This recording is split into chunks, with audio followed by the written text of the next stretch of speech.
ಕರ್ನಾಟಕ ಸಂಭ್ರಮ 50ರ ಜ್ಯೋತಿ ರಥಯಾತ್ರೆಗೆ ವಿಜೃಂಭಣೆಯಿಂದ ಚಾಲನೆ. ಕರ್ನಾಟಕ ರಾಜ್ಯಕ್ಕೆ ಕರ್ನಾಟಕ ಎಂದು ನಾಮಕರಣಗೊಂಡು 50 ವರ್ಷ ಪೂರೈಸಿದ ಹಿನ್ನೆಲೆಯಲ್ಲಿ ಕನ್ನಡ ಮತ್ತು ಸಂಸ್ಕೃತಿ ಇಲಾಖೆಯಿಂದ ಹೊರಡಿಸಿರುವ ಕರ್ನಾಟಕ ಸಂಭ್ರಮ 50ರ ಜ್ಯೋತಿ ರಥಯಾತ್ರೆಗೆ ಇಂದು ಬೆಳಗ್ಗೆ ಸರ್ಕ್ಯೂಟ್ ಹೌಸ್ನಲ್ಲಿ ಹುಬ್ಬಳ್ಳಿ ತಾಲೂಕು ಆಡಳಿತ ಹಾಗೂ ಕನ್ನಡ ಸಂಘ ಸಂಸ್ಥೆ ಸಾಹಿತ್ಯ ಪರಿಷತ್ತು ವತಿಯಿಂದ ವಿಜೃಂಭಣೆಯಿಂದ ಚಾಲನೆ ನೀಡಲಾಯಿತು. ಶಾಸಕರಾದ ಮಹೇಶ ತೆಂಗಿನಕಾಯಿ ಅವರು ರಥಕ್ಕೆ ಪುಷ್ಪಾರ್ಚನೆ ಅರ್ಪಿಸಿ ಡೊಳ್ಳು ಬಾರಿಸುವ ಮೂಲಕ ಚಾಲನೆ ನೀಡಿದರು. ಕನ್ನಡ ಮತ್ತು ಸಂಸ್ಕೃತಿ ಇಲಾಖೆಯ ಸಹಾಯಕ ನಿರ್ದೇಶಕರಾದ ಕುಮಾರ ಬೆಕ್ಕೇರಿ, ಕನ್ನಡ ಸಾಹಿತ್ಯ ಪರಿಷತ್ತು ಜಿಲ್ಲಾ ಅಧ್ಯಕ್ಷರಾದ ಡಾಕ್ಟರ್ ಲಿಂಗರಾಜ ಅಂಗಡಿ, ಸಂಜೀವ ದಮ್ಮಕನಾಳ ಸೇರಿದಂತೆ ಅನೇಕ ಕನ್ನಡ ಅಭಿಮಾನಿಗಳು, ಕನ್ನಡ ಸಂಘಟನೆಗಳ ಸದಸ್ಯರು ಭಾಗವಹಿಸಿದ್ದರು.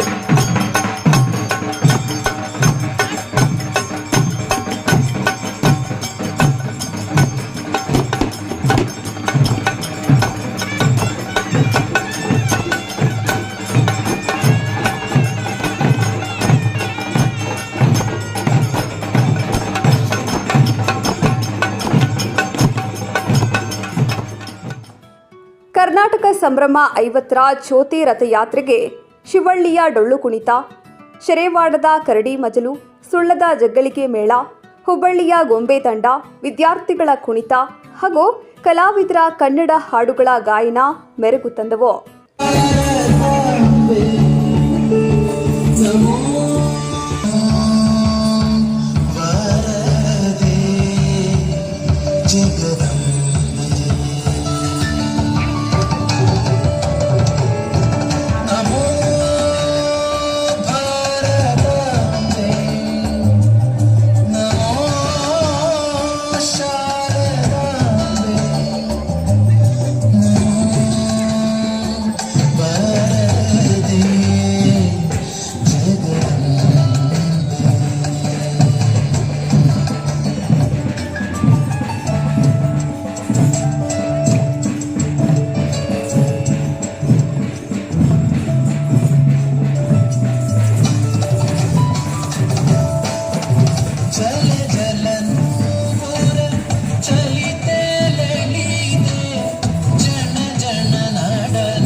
ಜ್ಯೋತಿ ರಥಯಾತ್ರೆಯು ಹುಬ್ಬಳ್ಳಿ ನಗರದ ಪ್ರಮುಖ ವೃತ್ತಗಳಾದ ಅಂಬೇಡ್ಕರ್ ವೃತ್ತ, ಚೆನ್ನಮ್ಮ ವೃತ್ತ, ಸಿದ್ದಾರೂಢ ಮಠ ಸೇರಿದಂತೆ ನಗರದ ಬೀದಿಗಳಲ್ಲಿ ಸಂಚರಿಸಿ ನಂತರ ಕುಂದಗೋಳ ತಾಲೂಕು ಪ್ರವೇಶ ಮಾಡಲಿದೆ.